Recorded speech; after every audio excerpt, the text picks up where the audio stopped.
Sindh TV network पारां 1 डिसंबर ते सिंध जी सकाफ़त जो ॾिहाड़ो मल्हाइण वारे ऐलान बाद खानपुर महाज जे हायर सेकेंडरी स्कूल में एक पुरवकार सकाफ़ती तकरीब मुनक़िद कई वई। सकाफ़ती तकरीब में स्कूल जे उस्तादनि तोड़े शागिर्दनि सिंधी टोपी ऐं अजरक पहिरे शिरकत कई। तकरीब में शागिर्दनि पारां तकरीरनि वसीले सिंध जी सकाफ़त के भेटा पेश कई वई।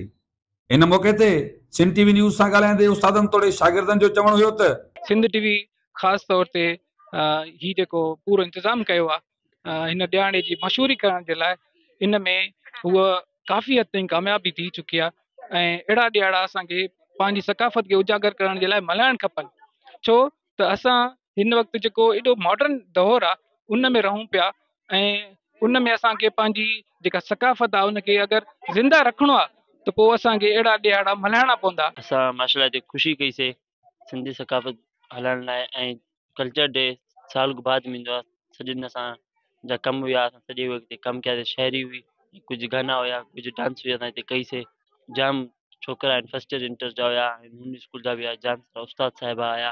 जो हायर सेकेंडरी स्कूल में थियो आहे एंड ॿियनि स्कूलनि खे बि इनवाइट कयो आहे। अल्हम्दुलिल्लाह पोट्री वग़ैरह हुई, डांस वग़ैरह हुई, असां ख़ुशी कई आहे। माशाल्लाह अल्हम्दुलिल्लाह ॿेर बि कंदासीं अगरि ईंदो साल में। सर ही तमामु एंशंट तहज़ीब आहे, तक़रीबन 5000 साल पुरानी तहज़ीब आहे। हे जेको असांजो जेको सिंधी आहे उहो कल्चर आहे उहो एक्चुअली अमन प्यार मोहब्बत खे रिप्रेज़ेंट करे थो ऐं इहो ई असां सॼी दुनिया खे पैगाम ॾींदा आहियूं। तकरीब में शरीक शागिर्दनि पारां सिंधी गीतनि ते रक़्स करे पंहिंजी सिंधी सकाफ़त सां बेपनाह मोहब्बत जो सबूत ॾिनो वियो।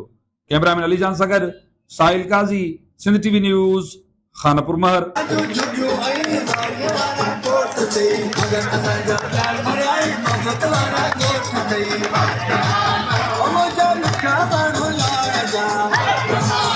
Oh,